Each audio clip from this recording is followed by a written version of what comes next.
একটা লোক প্রশ্ন করছে, ভাই মুসলমানকে কাফের বলা যাবে? আমি বললাম না, মুসলমানকে কাফের বলা যাবে না, কিন্তু কাফেরকে কাফের বলা যাবে। এ ভাই, এ লাগো, এই তো বেড়াম পালাবুটে না না আজকে মোস্তফা ভাই যদি বলে শেষ করে দেন, আমি শেষ করে দেব। আজকে আমি আমার মনে ওয়াজ করে যাবো। জি ঠিক আছে তো?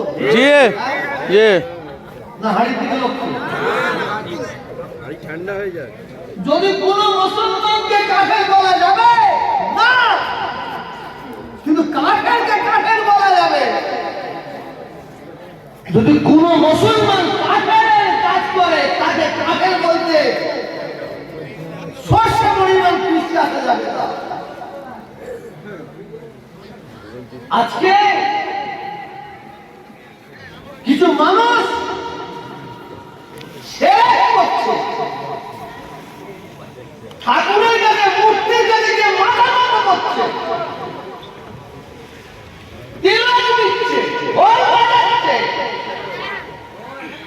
সে গর্ব করে বলছে যদি ওই ব্যক্তি আমাকে জাহান্নামে যেতে বলে, আমি জাহান্নামে যেতে রাজি আছি। কিন্তু তাকে কিছু ইমানদার মুসলমান, কিছু ইমাম মুয়াজ্জিন তাকে সাপোর্ট করছে। জি তার কারণ money is the petrol of life.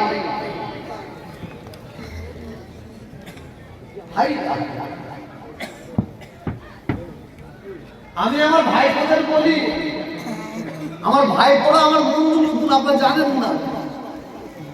আমার অনেক ভাই আছে আমার বন্ধু মতন, আমরা একসঙ্গে হয়েই করি।